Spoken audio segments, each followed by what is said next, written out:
Good morning to all of you. मेरा नाम चंदन कुमार झा है। एडुकॉप के इस यूट्यूब चैनल में आप सभी का बहुत बहुत स्वागत है। जैसा कि आप सभी जानते हैं, इस चैनल पे जेई मेंस, जेई एडवांस्ड और नीट की फ्री ऑफ कॉस्ट तैयारी कराई जाती है, जिसमें फ़िज़िक्स आप लोग को अजीत सर पढ़ा रहे हैं, जिन्होंने अभी कैपेसिटर चैप्टर ख़त्म किया है। आई थिंक अब इफ़ेक्ट्स ऑफ करंट स्टार्ट होगा। मैथ्स में हम लोग परम्यूटेशन एंड कॉम्बिनेशन कर रहे हैं, उसमें हम लोग सब टॉपिक डीरेंजमेंट कर रहे हैं। आज उसका सेकंड लेक्चर है। डीरेंजमेंट बेसिकली है number of ways of arranging the objects, जिससे कोई भी ऑब्जेक्ट्स अपने डेजिग्नेटेड प्लेस पे नहीं जाए। तो उसके लिए वी मस्ट नो कि उस ऑब्जेक्ट का डेजिग्नेटेड प्लेस क्या है। दैट्स वाई नॉर्मली इसमें लेटर और इन्वेलप वाले क्वेश्चन ज़्यादा बनते हैं, चूँकि लेटर का एक डेजिग्नेटेड इन्वेलप होता है। फिर हमने पार्शियल डिरेंजमेंट भी पढ़ा था कि जब 10 ऑब्जेक्ट में 5 गलत जगह जाएं, 5 सही जगह जाएं, तो उसका भी हमने एनसीआर आपको बताया था। एनसीआर और डीआर होता है। तो फर्स्ट लेक्चर ही मोस्टली इनफ था। अब हम लोग 2 क्वेश्चन इसमें करेंगे डिरेंजमेंट में, ठीक है। अच्छा, मैंने ये बताया था कि डिरेंजमेंट का जो बेसिक डेरिवेशन है डी एन का, एन फैक्टोरियल वाला जो है, वो आता है आईईपी से, इंक्लूजन एक्सक्लूजन प्रिंसिपल, ठीक है। तो इंक्लूजन एक्सक्लूजन प्रिंसिपल से आता है। अब एक बेसिक क्वेश्चन है, find the value of D3 using IEP. IEP मतलब इंक्लूजन एक्सक्लूजन प्रिंसिपल। हमने बताया था, फॉर्मूला तो आपको बता दिया था, याद होगा। dn का क्या था, n factorial 1 - 1/1 factorial -1 to the power n 1/n, यही था। तो आप पुट कर दीजिए, n के जगह 3 रख दीजिए तो D3 आ जाएगा। D3 का वैल्यू आता है 2 फार्मूला से। D3 क्या है, 3 ऑब्जेक्ट है, 3 डेजिग्नेटेड प्लेस हैं। कितने वेज में हम उसको इंसर्ट कर सकते हैं, डाल सकते हैं, जिससे कि सभी ऑब्जेक्ट अपने डेजिग्नेटेड प्लेस पे नहीं जाए, ठीक है। तो अब ये तो फार्मूला से आ गया। अब इसको हम लोग सॉल्व करेंगे आईईपी से। अब ध्यान देखिए, आईईपी बेसिकली कॉम्प्लीमेंट्री मेथड ही है कि कुछ चीज को ऐड करना है, कुछ चीज को हटाना है। अब आप ये देखिए, जब भी आपके पास 3 लेटर है, मान लीजिए letter 1, letter 2, letter 3 and 3 envelope है, ठीक है। तो इसका एक्चुअल ये है, इसका ये है, इसका ये है। तो जब भी हम 3 लेटर को 3 इन्वेलप में डालेंगे तो क्या क्या पॉसिबिलिटी है। पहला पॉसिबिलिटी है जीरो रॉन्ग। जीरो रॉन्ग मतलब कोई भी लेटर गलत जगह पे नहीं जाएगा। ये यहां पे ही आएगा, ये यहां पे ही, ये यहां पे। फिर हो सकता है 1 रॉन्ग, 3 लेटर है, 1 लेटर जो है वो गलत जगह चला जाए, बाकी दोनों से। 2 रॉन्ग, 3 में 2 जो है गलत जगह चला जाए। लास्ट हो सकता है 3 रॉन्ग, मतलब 3 में तीनों गलत जगह चला जाए। और यही आपसे पूछ रहा है। और सबका सम कितना होगा, जितने भी ऑप्शंस हैं, या तो 0 गलत हो, 1 गलत हो, 2 गलत हो, 3 गलत हो, और सारे के टोटल नंबर ऑफ वेज क्या होंगे। चूंकि 3 लेटर है, 3 स्लॉट है, तो 3 फैक्टोरियल विच इज 6, ठीक है। तो आपसे ये पूछ रहा है 3 रॉन्ग वाला। D3 का मतलब वही होता है कि 3 में तीनों गलत जगह जाए। अब एक एक करके देखिए। 0 रॉन्ग मतलब 3 लेटर है, 3 इन्वेलप है, कोई भी गलत जगह नहीं जाए, सभी सही जगह जाए, मतलब एक ही ऑप्शन होगा। ये यहां पे आएगा, ये यहां पे आएगा, ये यहां पे, तो इसका 1 वे हो गया। अच्छा, 1 रॉन्ग, ये मैंने पिछले क्लास में भी बताया था।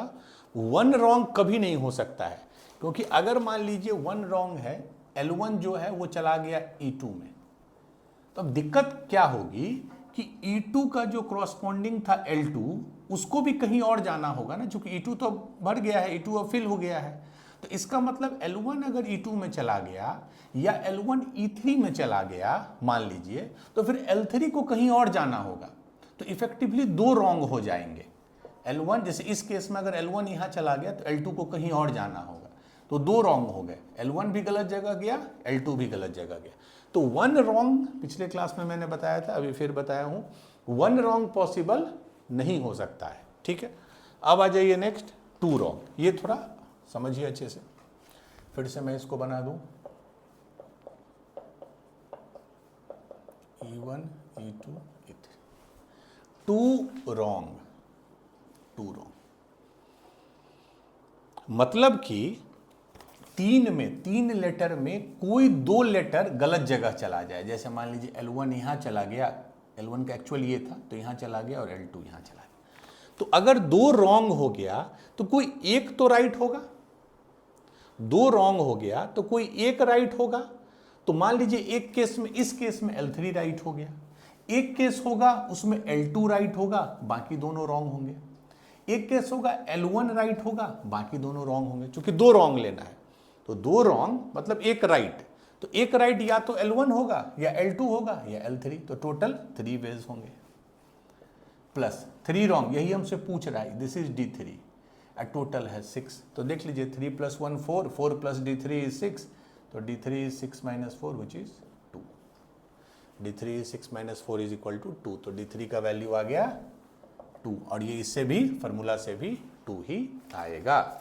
तो आप इसको बेसिक जो कॉम्प्लीमेंट्री मेथड है या इंक्लूजन एक्सक्लूजन है उससे भी आप कर सकते हैं। चूंकि 3 एक छोटा नंबर है तो इंक्लूजन एक्सक्लूजन से D3 निकालना इजी है, फिर D4 थोड़ा टफ हो जाएगा, D5 और टफ हो जाएगा। ठीक है, चलिए अब हम लोग एक क्वेश्चन करेंगे जो जेईई एडवांस्ड में आया था।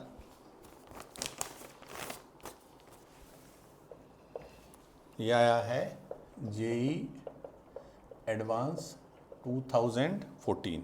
ठीक है, मैं लैंग्वेज नहीं लिख रहा हूँ, बहुत लंबा है, बस क्वेश्चन यही है। 6 कार्ड है आपके पास, C1 C2 C3 C4 C5 C6। Card मतलब लेटर, ठीक है। 6 कार्ड है और 6 इन्वेलप है, इसके corresponding E1 E2 E3 E4 E5 E6। ठीक है, और एक्चुअल डेजिग्नेटेड प्लेस क्या है ये भी दिया हुआ है, सो दैट इज ठीक है। इसका ये एक्चुअल प्लेस है, एक्चुअल प्लेस ये। ठीक है, क्वेश्चन पूछ रहा है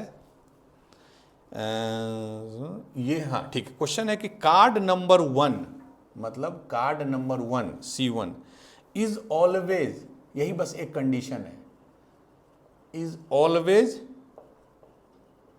प्लेस्ड इन इन्वेलप नंबर 2, मतलब जो पहला कार्ड है C1 is always placed in E2, मतलब ये हमेशा E2 पे प्लेस है। क्वेश्चन पूछ रहा है number of ways in which this can be done. मैं एक बार पढ़ के वैसे क्वेश्चन सुना दूंगा।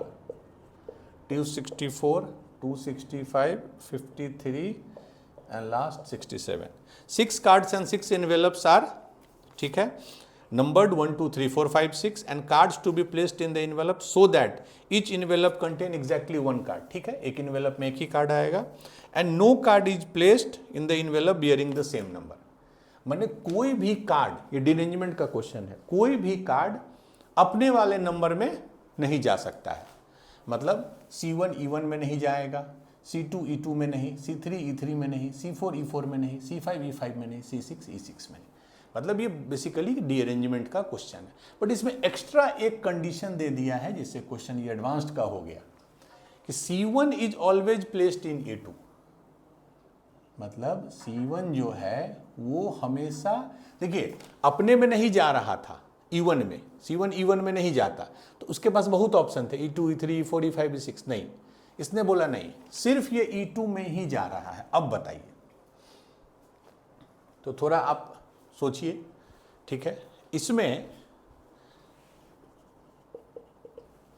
अगर देखिए C1 E2 डायरेक्ट डीअरेंजमेंट नहीं यूज कर सकते हैं, डायरेक्ट डीअरेंजमेंट करते जब C1 पे कोई रिस्ट्रिक्शन नहीं होता, बट यहां पे इसने अब C1 पे रिस्ट्रिक्शन रख दिया है कि C1 जो है वो E2 में है। तो अब देखिए E2 एक्चुअल स्लॉट किसका था, C2 का।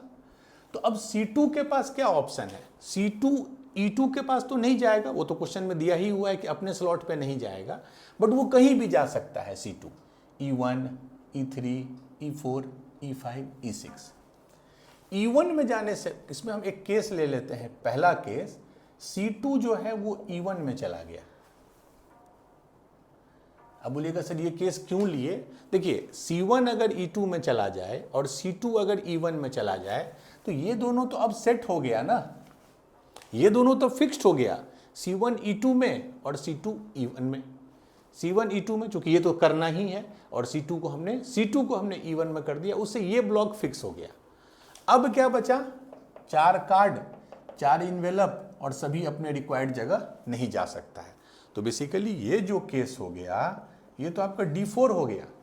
D4 मतलब डीअरेंजमेंट ऑफ 4 ऑब्जेक्ट, जब चारों अपने डिजिग्नेटेड जगह पे नहीं जाएगा, क्योंकि ये तो हमने फिक्स कर दिया C2 E1 C1 E2, अब ये हट गया।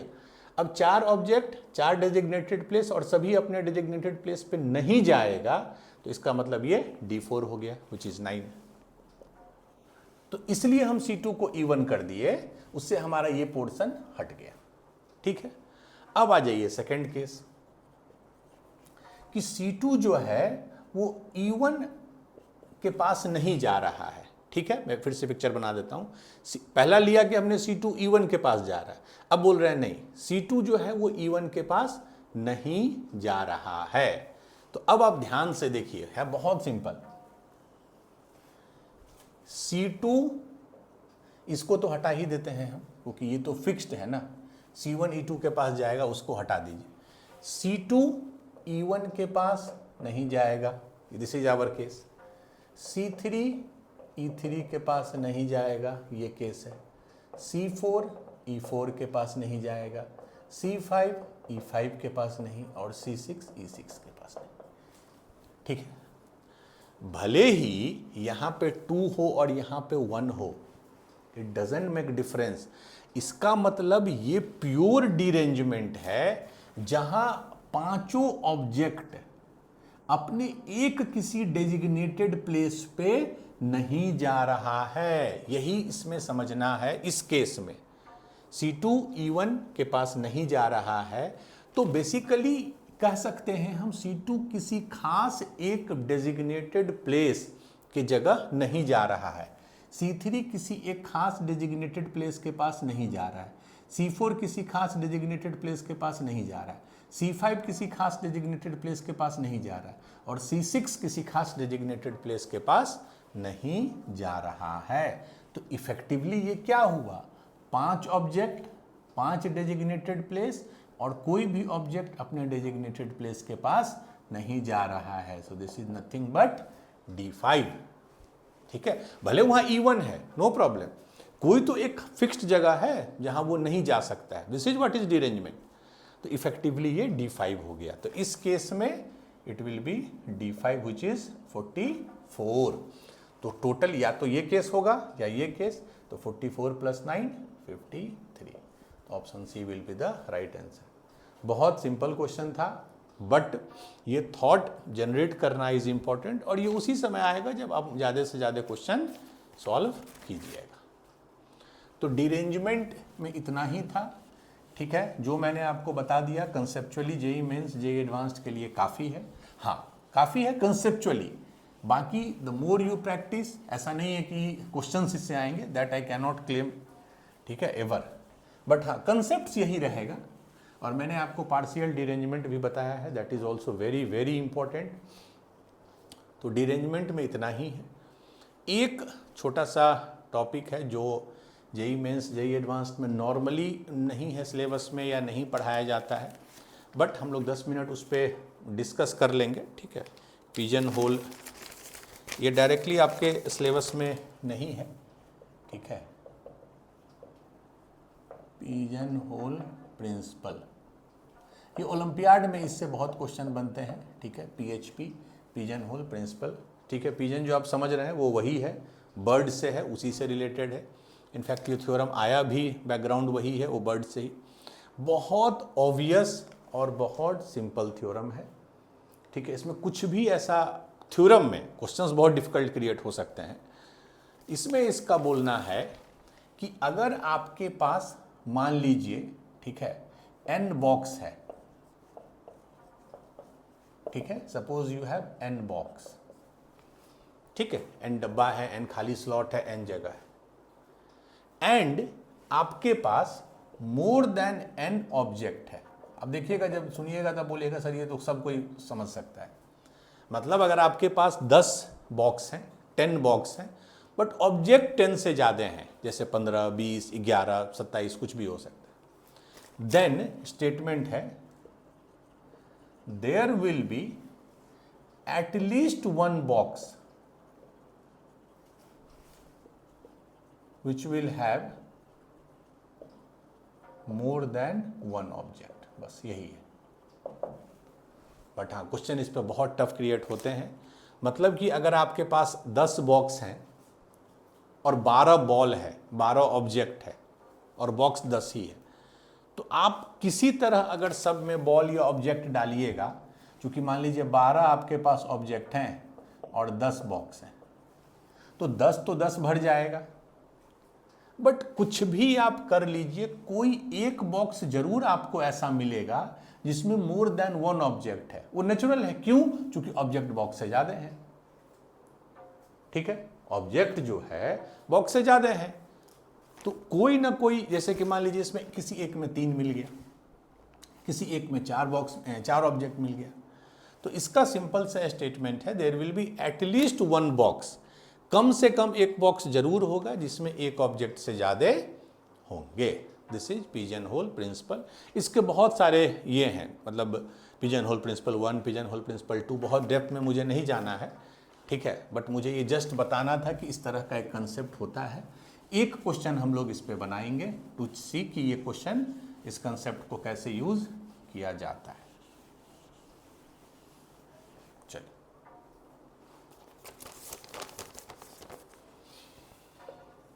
क्वेश्चन है 5 पॉइंट्स। ये बेसिक क्वेश्चन है, हर आपको बुक में पिजन होल का पहला क्वेश्चन यही मिलेगा। 5 points lie within a square, each of whose side length is 2 unit. मतलब एक स्क्वायर है, स्क्वायर शेप है, उसके सारे साइड्स जो हैं, 4 साइड होता है, ऑब्वियसली स्क्वायर है तो चारों साइड सेम होगा, वो 2 यूनिट का है, 2 मीटर हो, 2 सेंटीमीटर। प्रूव दैट, ठीक है, there exist 2 of them, 2 of them मतलब point, 2 of them, the distance between is maximum √2 unit. ठीक है, अगेन मैं आपको बता रहा हूँ, ये आपके जेई मेंस, जेई एडवांस्ड में डायरेक्ट पोर्शन में नहीं है, बट ये थोड़ा कंसेप्ट जान लीजिएगा तो there is no harm, sometime indirectly it can help you. ये क्वेश्चन क्या पूछ रहा है? एक स्क्वायर है जिसका साइड 2 है, ठीक है, इसके अंदर 5 पॉइंट्स हैं, 1 2 3 4 5, कोई भी रैंडम 5 पॉइंट्स है, कहीं भी आप कर दीजिए, ठीक है।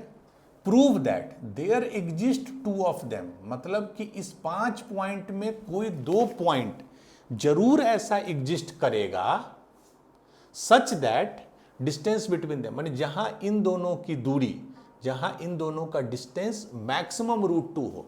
मतलब कहने का कि 2 पॉइंट के बीच का डिस्टेंस √2 से कम हो, √2 से कम हो, ठीक है।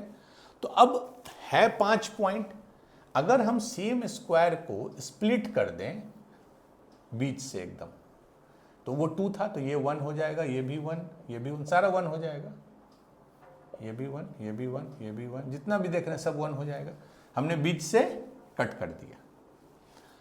अब देखिए 5 अगर पॉइंट है तो छोटे छोटे स्क्वायर कितने बने? 1 2 3 4, मतलब आपके पास स्मॉल स्क्वायर्स बने 4, पॉइंट है 5। तो using pigeon hole principle, using common sense में बोलूंगा, पॉइंट है 5, स्क्वायर है 4, मतलब कोई ना कोई ऐसा स्क्वायर तो जरूर हमको मिलेगा जिसमें 2 पॉइंट होंगे। अगर टोटल 5 पॉइंट है तो मान लीजिए एक इसमें है, एक इसमें है, एक इसमें है, तो 2 तो कम से कम हो सकता है इसमें 3 हो, इसमें 1 हो, इसमें 1 हो, इसमें हो ही नहीं, बट मिनिमम 2 पॉइंट तो एक छोटे वाले स्क्वायर में मिलेगा ही मिलेगा। मान लीजिए ये 2 पॉइंट मिल गया, P1 और P2। अब देखिए इनके बीच का जो डिस्टेंस होगा वो डायगोनल से तो कम होगा ना, किसी भी स्क्वायर में जो सबसे लंबी दूरी होती है 2 पॉइंट की, वो क्या होगा, इसके बीच का या इसके बीच का। और अगर साइड 1 1 है तो डायगोनल क्या होता है, √2 इंटू साइड मीन्स √2। इसका मतलब डायगोनल √2 है और ये दोनों पॉइंट उस स्क्वायर के अंदर हैं। इसका मतलब इन दोनों के बीच का डिस्टेंस √2 से हमेशा कम होगा। इक्वल हो सकता है अगर पॉइंट ऐसे हो गए तो, ठीक है। तो मैक्सिमम वैल्यू √2 होगा, अदरवाइज दोनों पॉइंट के बीच का डिस्टेंस √2 से हमेशा कम होगा। तो इसमें पिजन होल प्रिंसिपल यही कहता था कि भाई एक स्क्वायर ऐसा जरूर मिलेगा जिसमें कि आपको 2 पॉइंट एग्जिस्ट करे। तो this is pigeon hole principle कि अगर आपके पास n स्लॉट हैं, n स्पेसेज हैं, n बॉक्स हैं और आपके पास ऑब्जेक्ट जो है वो उससे ज़्यादा है, जैसे इस केस में 4 स्क्वायर था लेकिन ऑब्जेक्ट 5 था, पॉइंट जो था 5 था, तो there will be at least 1 square जहां मोर देन 1 ऑब्जेक्ट मिलेंगे। This is pigeon hole principle, ठीक है। एक हम लोग क्वेश्चन करेंगे PYQ का, इससे अलग है वो totally basic permutation combination, and then we will wind up the class. ये क्वेश्चन है जेईई मेंस 22 जनवरी 25 का है, ठीक है। In a group of 3 girls and 4 boys, ठीक है। एक ग्रुप है जिसमें 3 गर्ल्स हैं और 4 बॉयज हैं। There are 2 boys B1 and B2। Obviously 4 boys हैं तो मान लीजिए कोई भी 2 हैं B1 एंड B2, उनका नेमिंग कर दिया, ठीक है। Number of ways in which this guys and boys can be stand in A Q such that, मतलब टोटल 7 है, ये 7 लोग को आपको क्यू में स्टैंड कराना है, सच दैट कंडीशन दे रहे हैं, all the girls stand together and all the boys stand together. मतलब सातों साथ में नहीं हो, तीनों गर्ल एक साथ हो और चारों बॉयज एक साथ हो, बट यहां तक तो बहुत सिंपल, बट B1 B2 जो 2 स्पेसिफिक बॉयज थे are not adjacent to each other, मतलब ये दोनों आपस में एक दूसरे के साथ नहीं हो। Option A 144, option B 120, 96, 72। बहुत सिंपल क्वेश्चन है, थोड़ा आप 10 सेकंड देखिए। मान लीजिए गर्ल्स हैं, हमने नेमिंग कर दिया, हम नेमिंग अपने हिसाब से कर देते हैं, G1 G2 G3। 4 बॉयज हैं तो B1 B2 वो तो दिया ही हुआ है, B3 B4, टोटल 7 है। अब इनको एक लीनियर एक रो में अरेंज करना है जिससे कि all the girls are together, ये तीनों आपस में साथ हों, ये चारों आपस में साथ हों, बट B1 B2 जो हैं वो एडजेसेंट नहीं हो, मतलब इधर B1 है तो यहाँ B2 नहीं हो, यहाँ B1 है तो यहाँ B2 नहीं। तो अब देखिए, याद कीजिए हमने गैप मेथड, बंडल मेथड किया था। बंडल मेथड उस समय यूज करते थे जब किसी 2 चीज को साथ रखना है। साथ रखने वाला केस बहुत इजी होता है क्योंकि वो दोनों को हम एक ऑब्जेक्ट मान लेते हैं, और अगर डिस्टिंक्ट ऑब्जेक्ट है तो आपस में उनको रीअरेंज कर सकते हैं। बट यहां है कि बोल रहा है साथ नहीं हो, तो क्यों ना हम कॉम्प्लीमेंट्री मेथड यूज करें, हम टोटल नंबर ऑफ वेज निकाल लें, ठीक है, जो इस कंडीशन को फॉलो करता है, all the girls are together, all the boys are together, ये निकाल लें। उसमें से वो केस सब्ट्रैक्ट कर दें जब B1 B2 टुगेदर हो, ठीक है। तो टोटल हमेशा favourable is equal to total minus unfavourable. Favourable क्या है, फेवरेबल मतलब जो क्वेश्चन में दिया है कि B1 B2 are not adjacent, तो टोटल हम निकाल लें इस कंडीशन में, माइनस कर दें जब B1 B2 एडजेसेंट हो। तो पहले टोटल देखिए क्या है, टोटल मतलब क्या, 3 गर्ल्स 4 बॉयज, ऐसे अरेंज करना है कि गर्ल्स साथ में हो, बॉयज साथ में हो, बस। तो इसको एक ऑब्जेक्ट मानेंगे क्योंकि तीनों को साथ में रहना है, बट ये आपस में तो रीअरेंज हो सकते हैं, G1 G2 G3, तो 3 हैं तो 3 फैक्टोरियल वेज में हो सकते हैं। उसी लॉजिक से इसको एक ऑब्जेक्ट मानेंगे तो ये 4 फैक्टोरियल वेज से हो सकते हैं। क्या यही होगा आंसर? टोटल वेज का मैं बोल रहा हूँ। इनको एक ऑब्जेक्ट मान लिया तो अंदर में 3 फैक्टोरियल, इसको एक मान लिया तो 4 फैक्टोरियल। क्या ये सही है?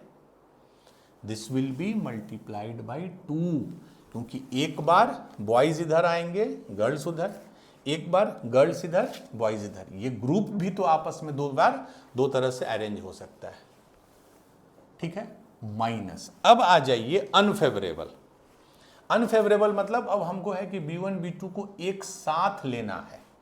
तो अगेन देखिए, ये 3 है तो ये तो सेम होगा 3 फैक्टोरियल, ये 3 है तो आपस में 3 फैक्टोरियल। अब इसमें देखिए, एक ऑब्जेक्ट, 2 ऑब्जेक्ट, 3 ऑब्जेक्ट, क्योंकि अब इसको एक ऑब्जेक्ट लेना है, इसको साथ लेना है। तो एक ऑब्जेक्ट, 2 ऑब्जेक्ट, 3 ऑब्जेक्ट, तो 3 फैक्टोरियल। बट ये आपस में 2 बार होगा, एक बार B1 यहां, B2 यहां, एक बार B2 यहां, B1 यहां, आपस में होगा 2 बार, तो 2 वेज। फिर सेम लॉजिक, एक बार बॉयज इधर, एक बार गर्ल्स इधर, तो 2 वेज। ये समझना बहुत जरूरी है। टोटल में क्या किया? 3 फैक्टोरियल, 4 फैक्टोरियल, 2, एक बार बॉयज इधर, एक बार गर्ल्स इधर। जब B1 B2 को साथ कर दिए तो 3 फैक्टोरियल, ये 3 फैक्टोरियल चूंकि एक ऑब्जेक्ट है, 2 से मल्टीप्लाई करेंगे इसके लिए और एक बार 2 से मल्टीप्लाई करेंगे ग्रुप के लिए। तो इसमें मान लीजिए हम 3 फैक्टोरियल कॉमन ले लें तो 4 फैक्टोरियल हो गए 24, 24 गुने 2 48, माइनस कॉमन ले लिए तो 3 फैक्टोरियल 6, 6 दूना 12 दूना 24, तो 3 factorial is 6 into 48 minus 24, 24, 24 into 6 is 144, तो 144 ऑप्शन है, हाँ 144 विल बी द आंसर। तो जेईई मेंस के जो क्वेश्चन है मोस्टली आपके बेसिक कंसेप्ट्स को चेक करते हैं। एंड अगेन मैं एम्फेसाइज कर रहा हूँ इस पे कि complementary method is the golden method. हर जगह इसको आप यूज कर सकते हो।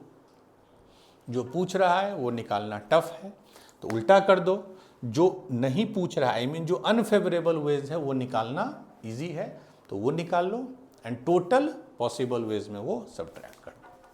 ठीक है, तो दैट्स इट। वैसे लास्ट में 3 लेक्चर हम लोग सिर्फ PYQs के लिए हर चैप्टर में रखते हैं, तो इसमें भी रखेंगे।